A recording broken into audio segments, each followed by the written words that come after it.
네, 여러분 오늘 잠시 또 시작이 늦어서 죄송합니다. 네, 오늘 마지막 전반기 신앙강좌 마지막 시간 시작하도록 하겠습니다. 시작기도 함께 마치겠습니다.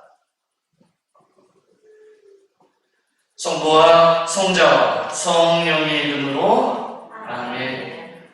성경 안에서 우리를 친절히 만나주시는 아버지, 넘치는 성령의 빛으로 제 눈을 열어주시어 당신의 빛을 보게 하시고 제 귀를 열어주시어 당신의 말씀을 듣게 하시며 제 마음을 열어주시어 당신의 생명을 받아 안게 하소서.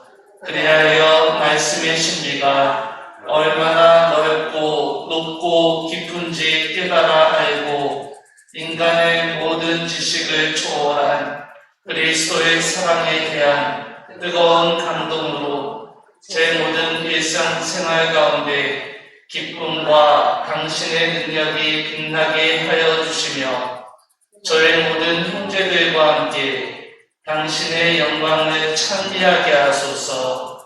아멘. 성부와 성자와 성령의 이름으로 아멘.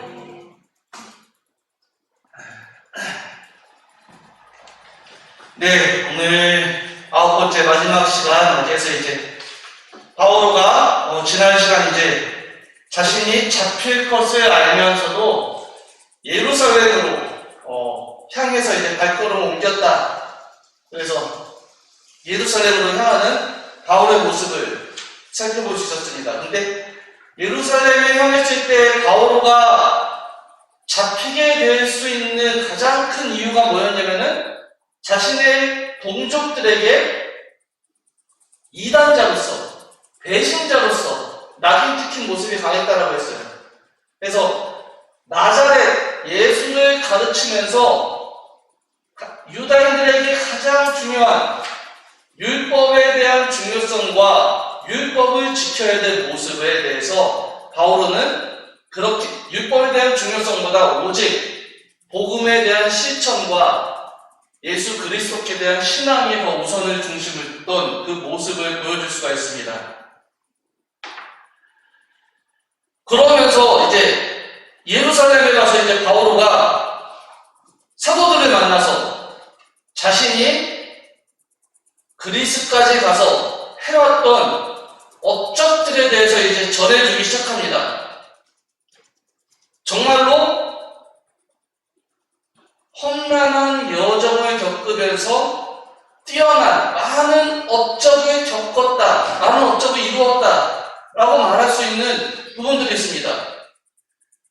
예루살렘 교회에서 사도들이 정말로 열심히 노력했지만 많은 사람들이 그리스도교로 돌아섰다라고 말하지 못했습니다. 그런데 바오로가 실라스와 함께 했을 때, 바르나바와 함께 했을 때 이루었던 업적들,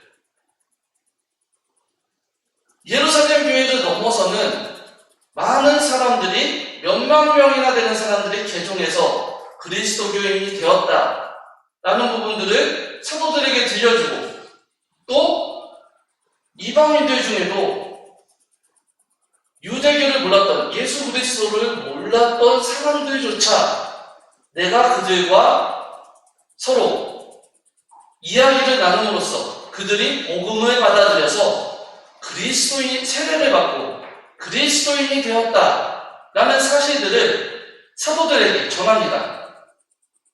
사도들은 깜짝 놀랍니다. 아니, 우리는 예수님이 그런 분이 계셨다라는 것을 전해들은 유다인들에게만 복음을 전할 생각을 했었는데 예수님을 알지 못했던 사람들도 복음을 믿고 그분께 대한 믿음을 고백하고 세례를 받았다고 하니 이건 깜짝 놀랄 일이다 라고 이야기합니다. 그러한 바오로의 업적을 사도행전 21장 19절에서 전해주고 있습니다. 바오로가 이제 야고보를 방문해서 인사를 하고 나서 다른 민족들에게 하신 일들을 낱낱이 그들에게 이야기합니다. 그러자 그들은 하느님의 섭리와 예수님의 섭리에 대해서 찬양하면서 같이 기도했다고 합니다. 그런데 바오로가 그렇게 뛰어난 업적을 했는데도 야고보와 사도들은 바오로 형제, 우리가 염려되고 걱정되는 일이 있어. 그게 무엇입니까? 라고 했더니 수구파라고 하면 여러분들 이제 요즘 이야기로 하면은 이게 좀 정치적인 이야기처럼 비춰질 수가 있었는데 진보와 보수에 대해서 우리가 정치 색깔로 이야기했을 때 이야기하잖아요. 수구파라고 했을 때 좀 더 이제 강한 보수적인, 그러니까 원칙주의적이고 더 강성을 띈 사람들의 입장을 내세우는 사람들입니다. 그러한 수구파 유다 그리스도교인들, 즉 이 사람들은 무엇이냐면은 가장 그리스도인으로서 예수님을 믿는 사람들이지만 율법이 유다인들에게 가장 주된 원칙이다, 지켜야 될 원칙이다. 예수님의 말씀도 있지만 율법을 더 우선시하는 율법 우선주의에 있는 사람들이었습니다. 근데 그런 사람들이 당신이 돌아온다고 하니까 당신이 정말 예수님을 많은 사람들에게 전해서 뛰어난 업적이 있고 정말 우리 교회에 많은 도움이 되었지만 저 사람들은 당신이 너무나 미워하고 당신을 질투하고 있어. 당신의 업적이 중요한 것이 아니라 당신이 율법에서 벗어난 행동을 했다는 것이 가장 큰 문제로 삼고 있어. 그러니 당신이 그러한 점들에 대해서 회개하고 있다는 표시를 드러내줘야 되겠어. 그러면서 바오로가 되게 섭섭한 요구를 야고보 사도가 합니다. 그게 뭐냐라고 했을 때 당신이 율법을 준수하고 있다는 모범을 보이도록 성전에 가서 삭발례를 행하고 정결례를 행하는 예식을 보여주시오. 그런데 당신 혼자만 하는 게 아니라 당신이 당신의 자비로 당신과 함께 다른 네 사람도 그 비용을 대줘서 같이 정결례를 실천하시오. 라고 그렇게 이야기하는 것입니다.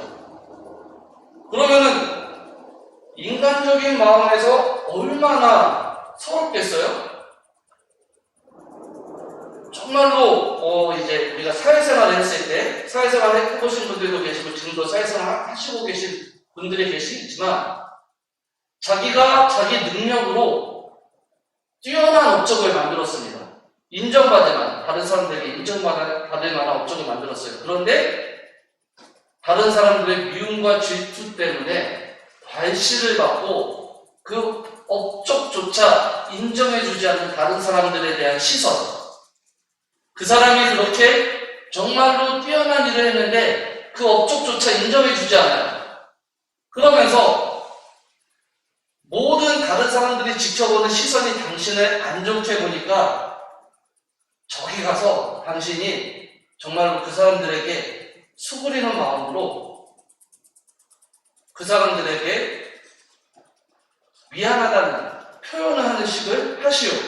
근데 당신 혼자만이 아니라 당신 자비로 다른 사람들도 같이 그것을 할 수 있도록 당신이 모든 것을 다 지불하시오. 그러면 얼마나 서럽겠어요. 아니 내가 그렇게 하느님을 위해서 했는데 저 사람들은 나를 인정해주지 않네. 같은 동료라고 생각했던 사도들조차 복음이 선포된 것을 기뻐한 것이 아니라 다른 사람들의 시선과 관점, 그 공동체의 분위기만에 집착하는 모습, 그리고 자신들의 어떤 권위와 다른 사람들이 자신들을 존중할 수 있도록 자신들조차 그 권위를 포기하고 싶지 않은 마음 때문에 그 모습들을 정말로 선한 것들을 외면하고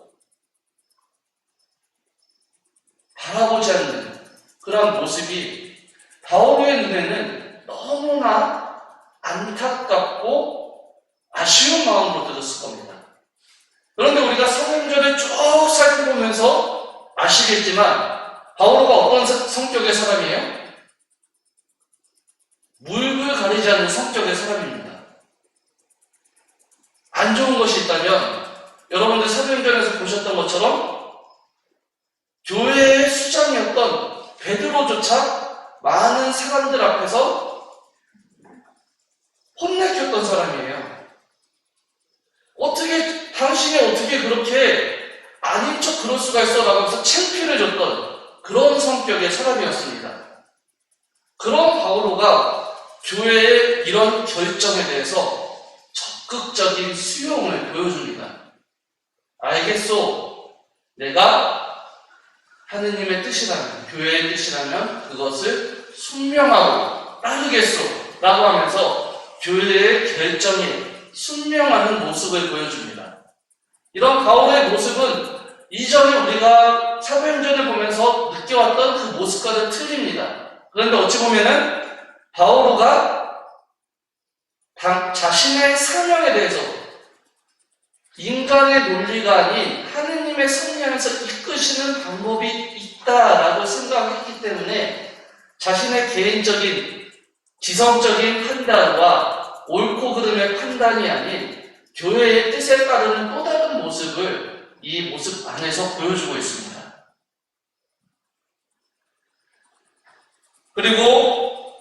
그래서 바오로는 성전에 가서 이제 삭발례를 하고 자신의 그런 부족함에 대해서 정결례를 하는 예식을 거행합니다.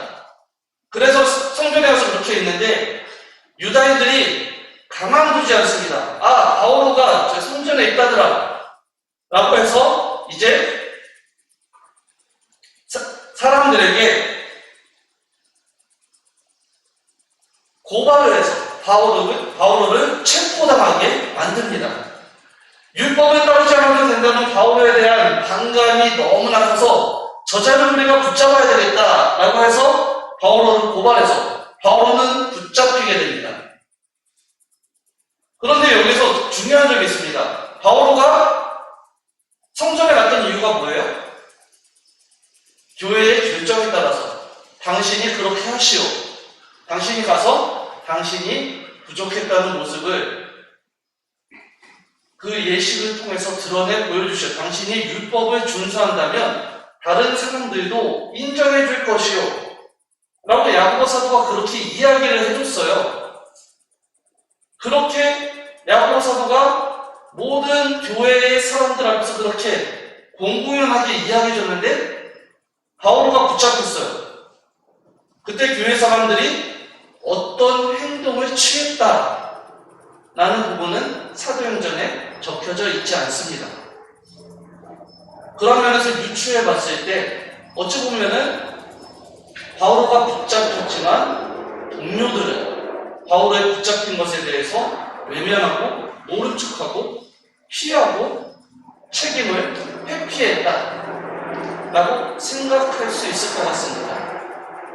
즉 또다시 그들조차 예수님께서 돌아가셨을 때 유다인들에 대한 시선에 대한 두려움과 걱정 때문에 골방에 숨어 지냈던 그 모습처럼 똑같은 모습으로 바오로에게도 대했던 모습이지 않을까라는 생각이 들었습니다.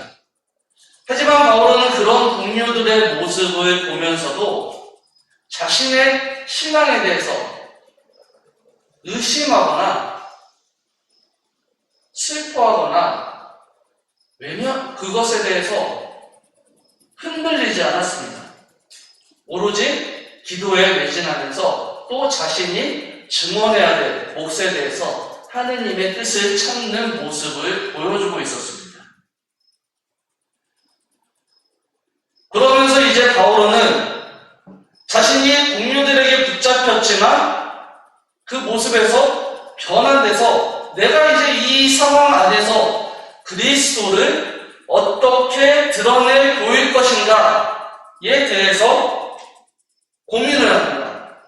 그러면서 유다인들 앞에서 이제 먼저 첫 번째 변론을 하게 됩니다. 바울에 대한 첫 번째 변론은 사도행전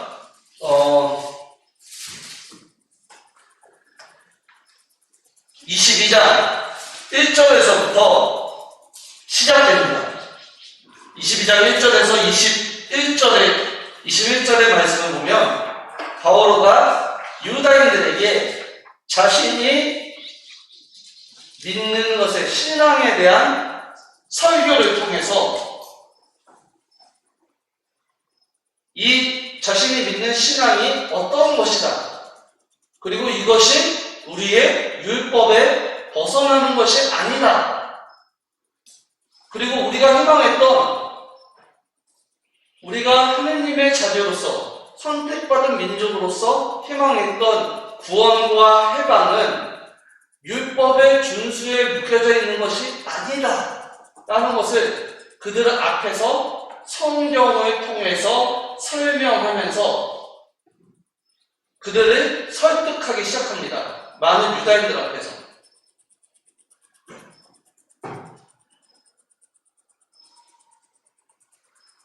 여기에서 바오로는 가장 현명한 선택을 합니다.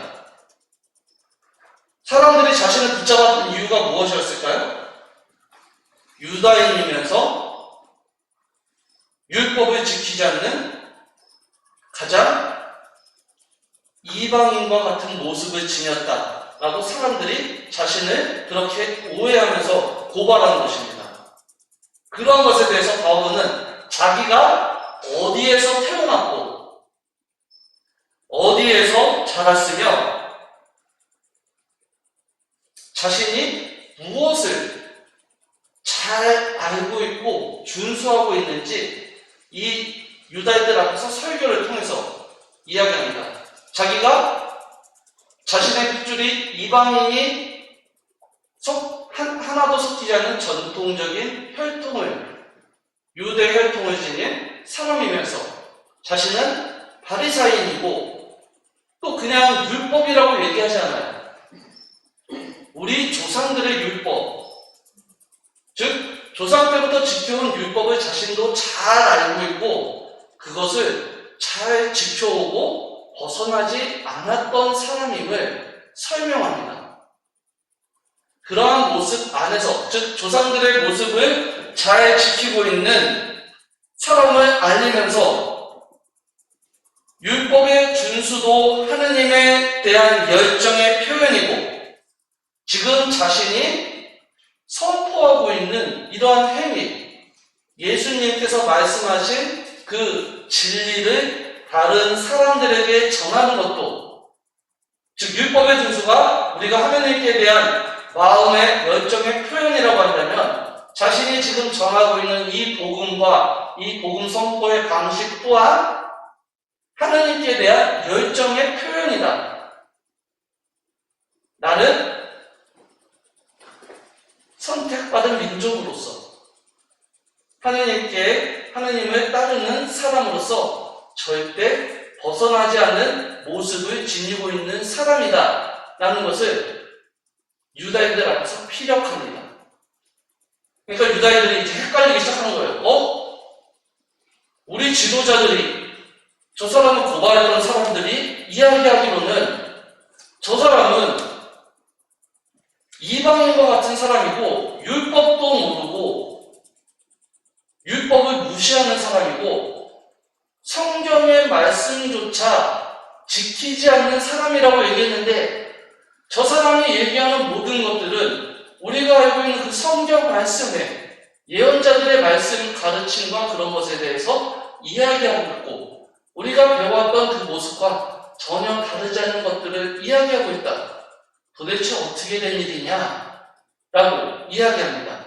그런 그 모습을 보니까 바오로를 반대했던 사람들은 더 이제 열이 뻗치기 시작하는 거예요. 그래서 도대체 어떻게 해야 될까? 라고 이야기하다가 이제 안 되겠다. 가장 지성인들이 모였다고 하는 우리 지도자들의 모임에 가서 그들 앞에서 심판하자 바오로를. 그래서 바오로를 이제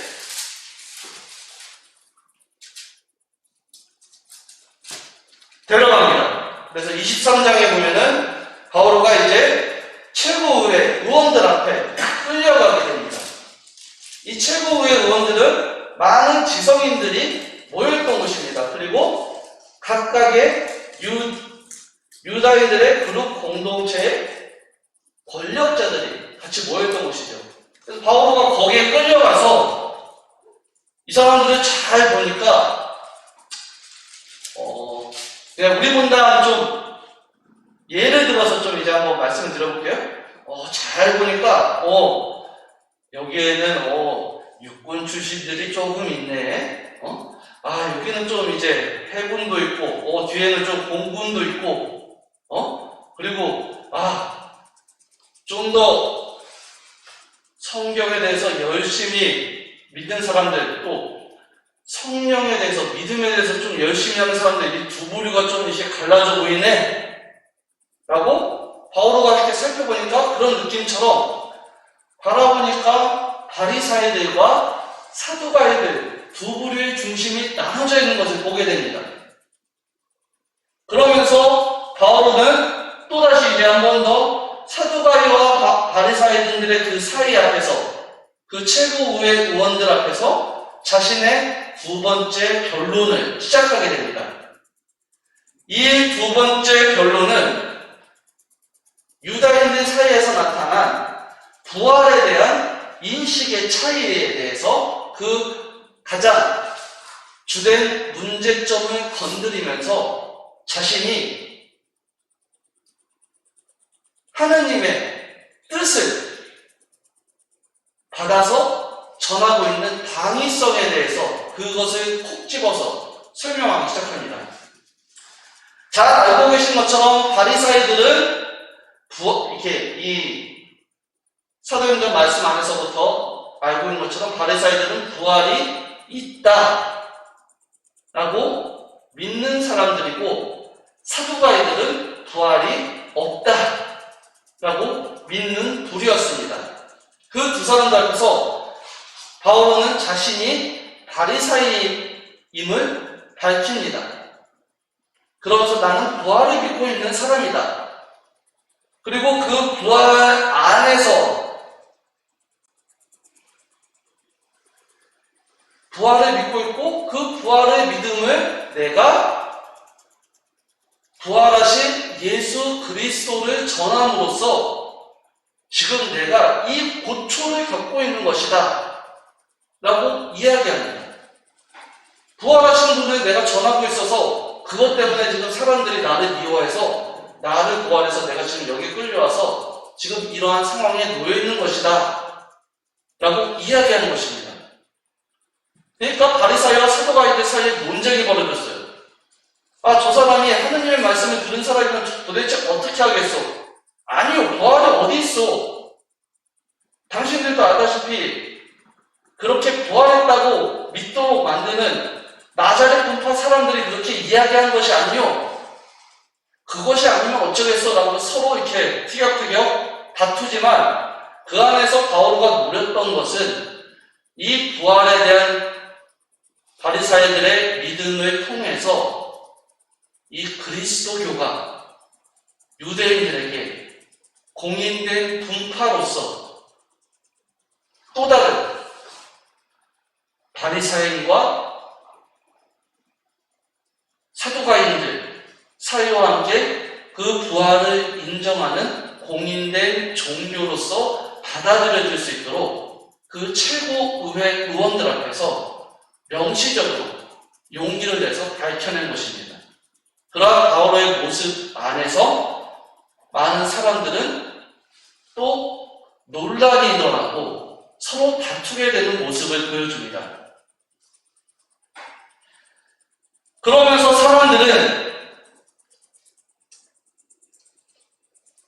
바오로가 이제 안 되겠다, 바오로를 정말로 죽여야 되겠다 라고 하면서 음모를 꾸미게 됩니다. 그래서 총독에게 옮겨지기 전에, 즉 천인대장을 통해서 총독에게 옮겨지기 전에 바오로를 급습해서 죽여버려야 되겠다. 그렇게 음모를 꾸미게 되고, 로마인이었던 천인대장은 바오로가 유다인들과 하는 모습을 보면서 그가 어떤 사람인지 또 다르게 느껴집니다. 그러면서 이 바오로가 유다인들에게 주는 의미와 로마인들에게 주는 의미가 서로 달라지게 됩니다. 바오로를 죽이기로 결의한 유다인들의 모습을 보자면 사도행전 23장 12절 그리고 24장 4절에서 9절 말씀을 보면은 바오로를 죽여야 되겠다라고 결의를 하는, 정말로 미움에 가득 차서 쟤는 이제 가만두면 안 되겠다.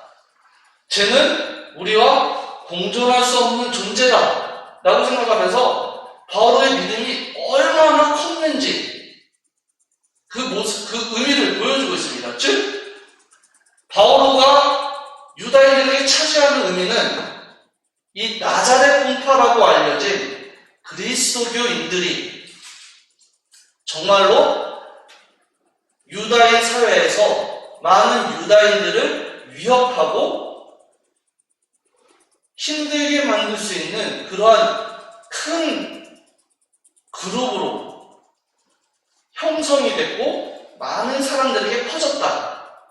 그래서 자신들에 대한 위협감을 느끼게 된 것입니다. 그런 위협감을 너무나 크게 느껴서 그 나자렛 분파를 우리가 탄압해야 되겠다. 근데 그렇게 탄압하기 위해서는 전에 자기들이 한번 그것을 해봤잖아요. 예수님을 십자가에 매달아 죽였을 때 예수님을 따르던 무리들이 한동안 모습을 감추고 다락방에 숨어들었다. 예수님을 따르던 무리들이, 그렇게 많던 무리들이 보이지 않았다라는 것을 유다 지도인들은 한번 경험을 했습니다. 그것을 너무나 잘 알고 있었습니다. 그래서 바오로가 나자렛 분파의 지도자다. 예수님처럼 지도자다. 그래서 그를 우리가 죽이면은 이 나자렛 분파도 활동이 뜸해질 것이다 라고 생각하면서 바오로를 죽이고자, 나자렛 분파의 지도자 같은 역할로 생각하면서 바오로를 죽이고자 음모를 꾸몄던 것입니다. 바로 그래서 유대교를 가장 크게 위협하는 대상으로서 바오로를 바라봤던 것이 바로 유다인들에게 있는 바오로의 의미였던 것입니다. 그와 함께 더불어서 로마인들에게 바오로의 의미는 다른 것이었습니다. 저 사람은 정말로 자신이 죄가 없는데도 무엇 때문에 황제에게까지 가서 변론을 고집하는 사람인지 모르겠다라는 말을 들려주고 있습니다. 로마인들에게 있어서 바오로가 이런 모습을 보여줍니다. 로마인으로서 황제에게 바오로는 상소를 하겠다라고 이야기합니다. 바로 25장 1절에서부터 26장 32절까지 말씀에서 바오로가 황제에게 상소하면서 자신이 왜 이렇게 행동하는지에 대한 이야기들을 들려주고 있습니다. 그 자신에 대한 변론을 통해서 바오로는 로마인들 앞에서, 즉 천인대장과 많은 총독들 앞에서 자신의 무죄를 이끌어냈고, 저 사람은 예루살렘에서만 판결을 받았으면은 바로 풀려났을 것이다 라고 총독들과 왕들 또한 그렇게 이야기합니다. 그런데 저 사람이 무엇 때문에 황제에게 상소하는지 우리는 이해할 수 없다. 도대체 무엇을 바라는 것이냐라고 이야기하는 모습을 보여줍니다. 바울은 이 로마인들 앞에서 자신이 항소하는 의미가 세계의 중심인 로마에까지 가서 예수님을 증언하고 증명하는 것, 그리고 자신이 그 중심에 서 있는 것이 하느님의 뜻이고 우리 복음을 선포를 위해서 필요한 일이라고 느끼면서 그 안에서 하느님의 섭리로서 이해하면서 그 일을 행하는 모습을 보여줍니다. 바로 그것이 사도행전 27장 24절 말씀에서 드러납니다. 그래서 27장 24절 말씀 한번 살펴보면요, 이렇게 바오로가 이야기합니다. 바오로야, 두려워하지 마라. 너는 황제 앞에 서야 한다. 그리고 하느님께서는 너와 함께 항해하는 모든 사람도 너에게 맡기셨다 하고 말씀하셨습니다. 라고 이야기하면서 바오로에게 엄청난 책임을 하느님께서 맡기셨다. 로마로 가는 그것에 대해서 그 책임이 바오로에게 있음을 성령께서 하느님의 천사가 환시를 통해서 그에게 느끼도록 해주셨다라고 말씀을 전하면서 바오로가 그것을 로마인 앞에서 자신의 의미에 대해서 자신은 세상의 중심에서 그리스도를 증언해야 될 인물을 지닌 사람의 의미로서 받아들이면서 이제 로마를 향해 발걸음을 움직이게 됩니다. 그러면서 수인으로서 이제 자신이 황제에게 상소를 했으니까 로마 시민으로서 이제 끌려가야 되잖아요. 그래서 죄인을 호송하는 천인대장을 통해서 배에 정말로 많은 사람들과 함께 배를 타고 이제 로마로 향하는 발걸음을 향하게 됩니다. 근데 이 사도행전 말씀에서 보면은 로마로 향하는 그 배의 규모가 엄청났다라고 합니다. 지금 우리 생각으로 하면은 별로 크게 생각하지 않지만 300여 명이 넘는 사람들이 그 배를 타고 이탈리아 로마를 향하고 있었다라고 전해줍니다. 그러면서 바다를 건너게 되는데 이 바다의 의미가 또 다른 성경 안에서 주는 이 바다의 의미가 크게 우리에게 중심으로 다가오게 됩니다. 성경 안에서 이 바다라는 것은 여러분들 잘 살펴보시는 것처럼 악인을 심판하고 죄인들에게 벌을 주면서 하느님의 섭리를 깨닫도록 해주는 곳이 바로 바다의 의미로서 드러납니다. 그 의미를 우리가 가장 잘 찾을 수 있는 게 요나 예언자의 이야기일 거예요. 요나 예언자가 하느님의 말씀을 거부하고 도망가기 위해서 배를 타고 바다를 건너가게 되죠. 그때 어떻게 되죠? 큰 파도가 일어나서 배가 뒤집힐 지경이 됩니다. 그러자 배에 탔던 모든 사람들이 자기 신들의 이름을 부르면서 도대체 이게 어찌된 일이냐 라고 서로에게 누가 신에게 잘못한 일이 있어 라고 묻기 시작하자 요나 예언자가 자신이 한 일에 대해서 배에 탄 모든 사람들에게 고백합니다. 나요, 나 때문에 그런 것이요.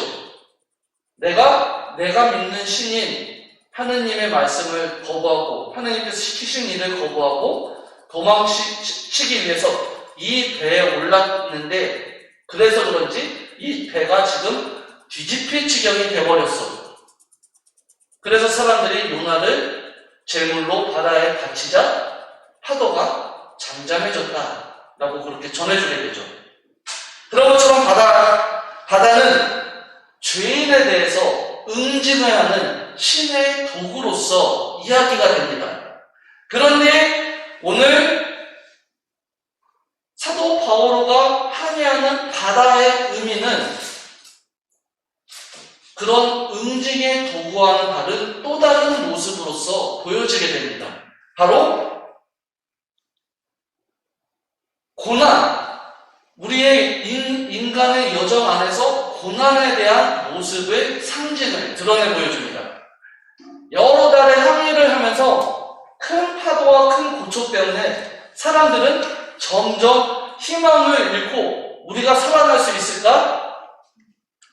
그리고 저 죄인들이 도망치지 않는다고 장담할 수 있을까? 라고 하면서 점점 삶의 희망을 잃어가는 모습을 이 항해 안에서 보여주고 있습니다.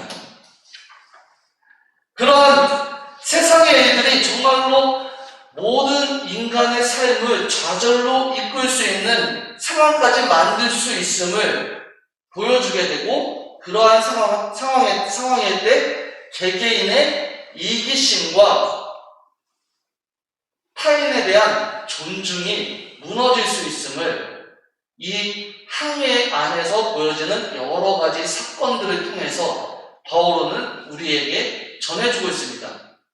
그러한 사람들의 상황일 때 바오로는 복음을 그들에게 전하면서 이야기합니다.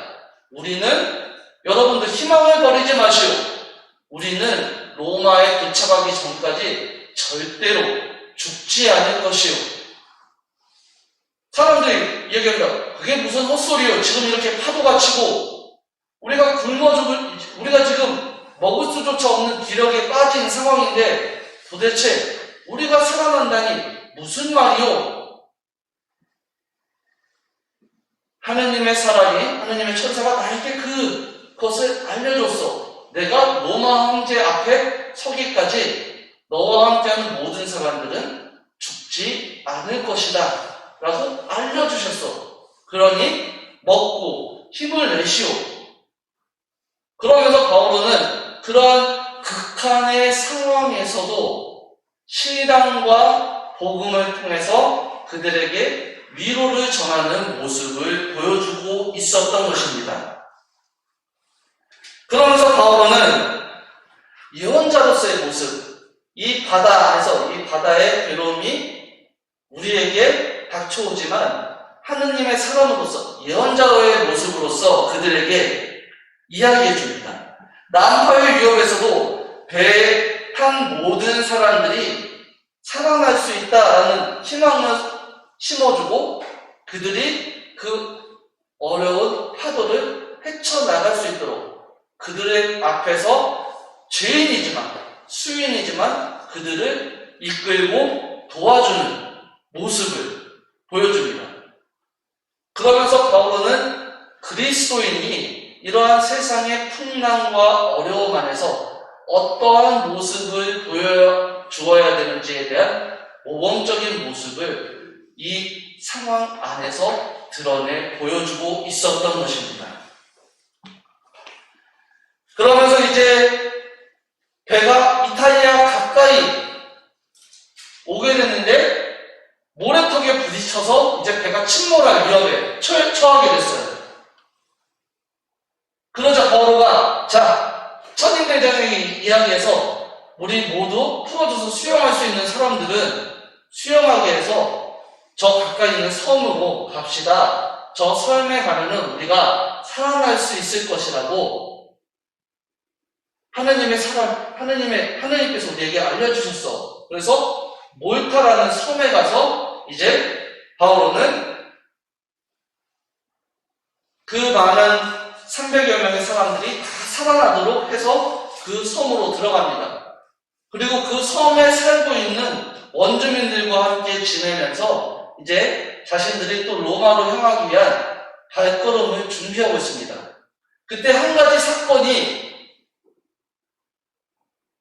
바오로에게, 이제 그 함께하고 있는 사람들에게 바오로가 어떤 의미의 사람인지에 대해서 들려주게 됩니다. 바로 그것이 몰타에서 그 불가 앞에서 독사에게 물린 바오로의 모습을 전해주는 사건에서 드러나게 됩니다. 사람들이 땔감을 가져와서 불을 태우면서 불길을 쬐게 되는데, 그때 땔감 안에 숨어있던 독사가 뛰쳐나와서 바오로의 팔을 물었다라고 전해줍니다.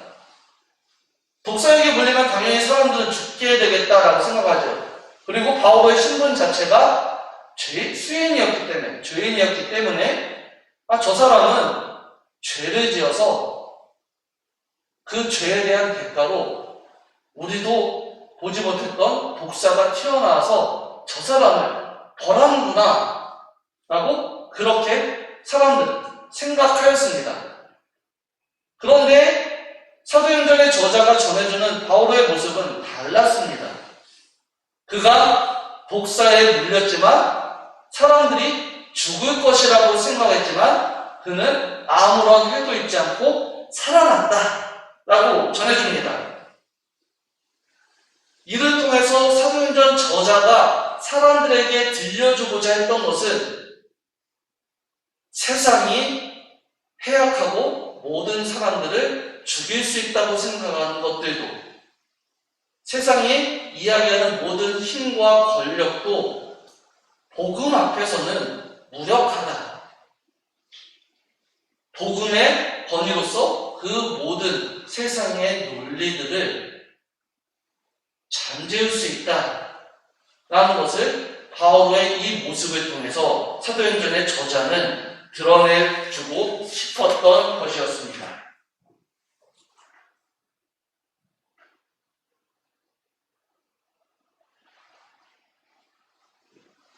그래서 몰타에서 이제 바울은 세상의 중심으로 가는 복음 선포에 대한 표징으로서 자신이 독사에게 물렸던 그 모습을 전해주면서 또 다른 모습으로 나아가게 됩니다.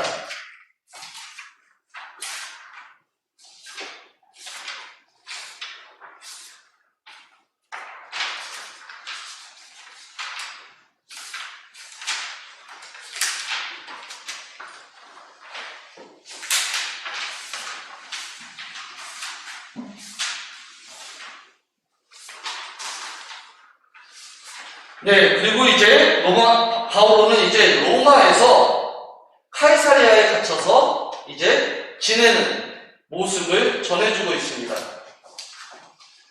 바울의 이 카이사리아의 모습은 참으로 참 이제 이해할 수 없는 부분이면서도 쉽지 않은 모습으로서 느껴지게 됩니다.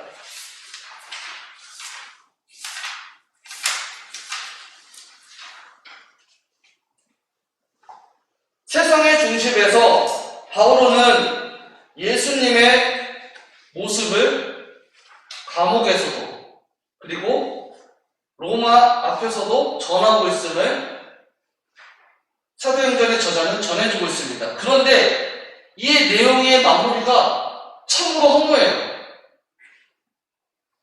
뭔가 이야기가 완벽하게 바울은 이랬다. 이러한 몰타에서 이렇게 독사를 물리고 나서 세상의 중심인 로마에 섰는데 이러한 업적을, 이전처럼 화려한 업적을 이루었다라는 내용들을 전해주지 않고 허무하게 거기에서 복음을 전하고 있었다라고 하는 열려진 결말만을 전해주고 있습니다.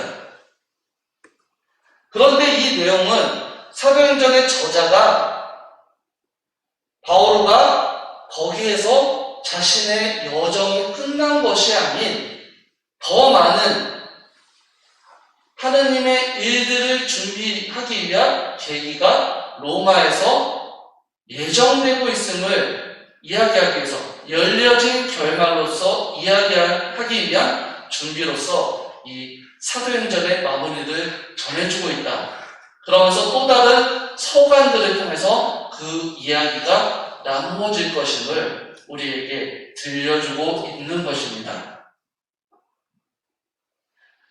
그래서 잠시 쉬어가는 시간 가지도록 하겠습니다. 주님이 전요.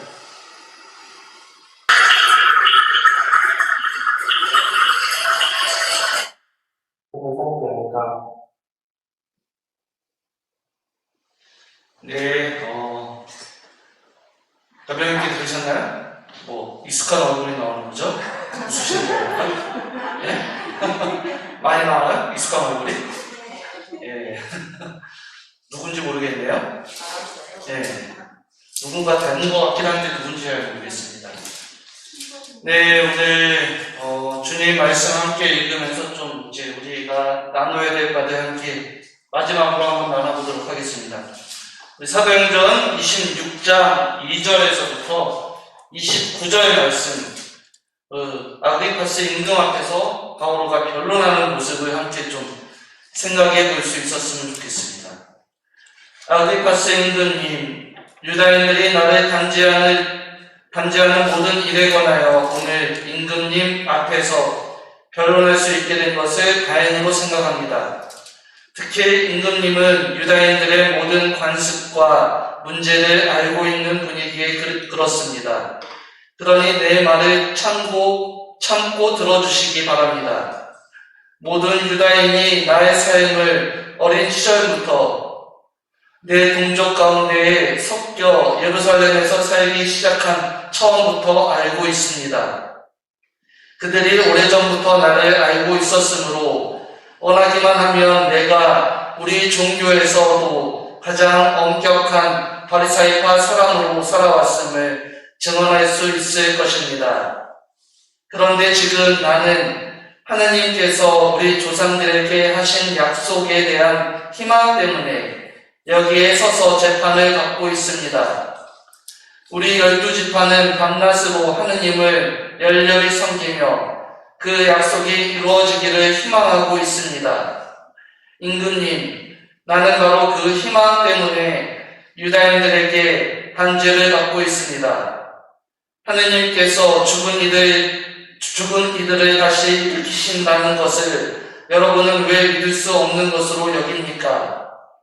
사실 나도 한때 나자렛 사람 예수님의 이름을 반대하여 많은 일을 해야 한다고 생각하였습니다. 그리고 그 일을 예루살렘에서 하였습니다. 나는 수석 사제들에게 권한을 받아 성도들 가운데에서 많은 일을 감옥에 가두고 그들을 처형할 때에도 찬송표를 던졌습니다.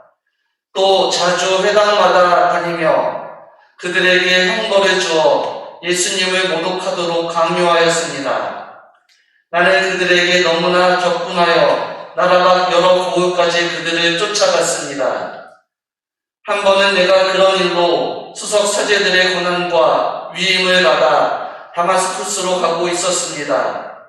임금님, 그렇게 길을 가다가 한낮의 햇빛보다 더 밝은 빛이 하늘에서 번쩍이며 나와 내 일행 둘레를 비추는 것을 보았습니다. 우리는 모두 땅에 엎어졌습니다. 그리고 나는 히브리 말로 사울아, 사울아, 왜 나를 박해하느냐? 뾰족한 막대기를 차면 너만 아프다 하고 나에게 말하는 소리를 들었습니다. 내가 주님은 누구십니까? 하고 여쭙자 그분께서 이르셨습니다. 나는 내가 박해하는 예수다. 자, 일어나 바로 서라. 내가 너에게 나타난 것은 너를 종으로, 그리고 내가 나를 본 것과 또 내가 앞으로 너에게 나타내 보일 것을 증인으로 선택하기 위해서다.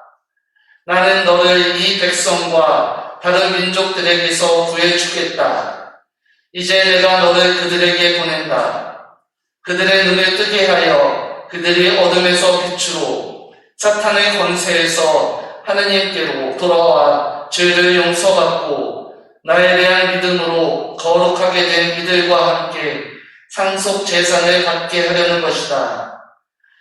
그래서 아그리파스 임금님, 나는 하늘로부터 받은 이 환시를 거역하지 않았습니다.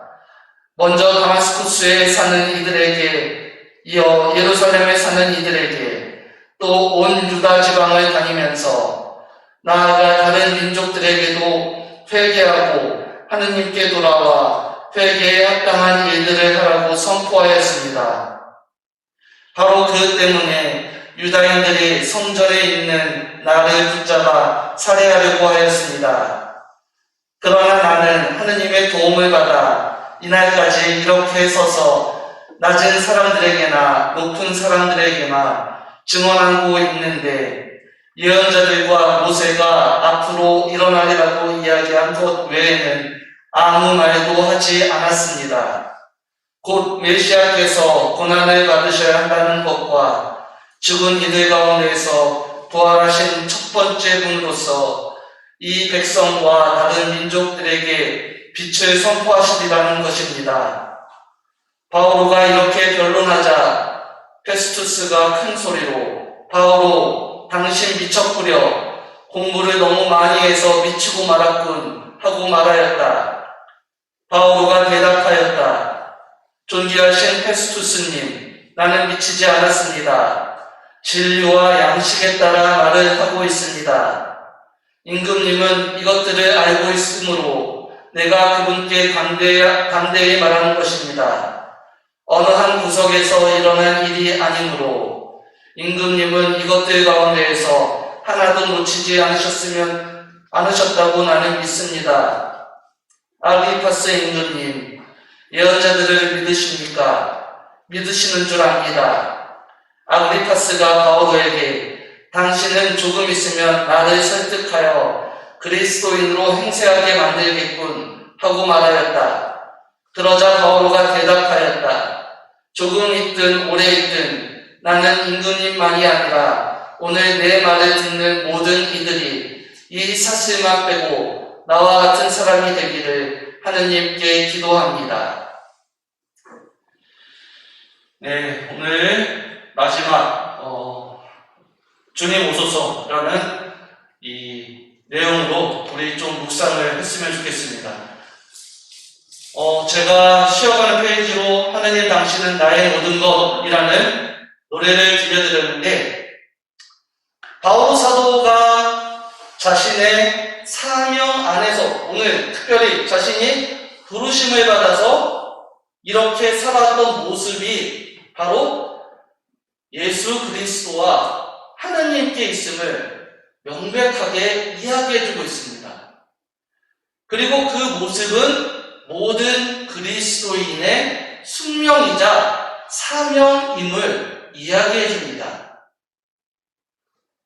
우리 또한 여러 가지 일들에 있어서 힘들고 괴로운 일들이 있겠지만, 바오로 사도처럼 여러 가지 어려움에 놓여져 있었겠지만, 바오로 사도가 피하지 않고 그 모든 것을 대면하면서 꾸준히 자신의 길을 갈 수 있었던 것은 다마스쿠스에서부터 마주쳤던 예수님께서 그에게 주신 사명, 그것이 얼마나 중요하고 우리에게 필요한 것인지 알고 있다는 것입니다.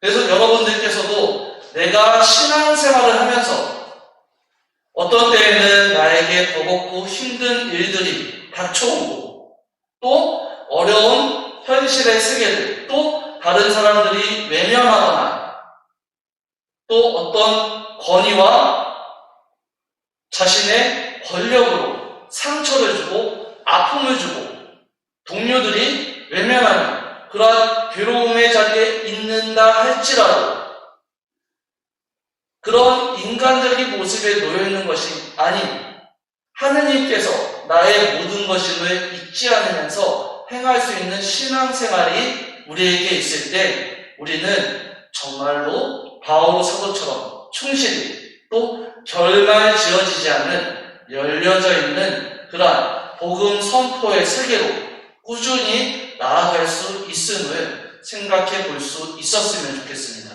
그래서 그러한 모습으로 오늘 이 사도행전의 마지막 마무리 말씀 우리 가슴에 새기면서 우리가 그렇게 주님께 나아가고 행할 수 있는 하루가 되시길 기도하겠습니다. 네, 마침 기도하고 오늘 이 시간 이제 마무리 지으면서 전반기 신앙 강좌 마치도록 하겠습니다. 성부와 성자와 성령의 이름으로 아멘.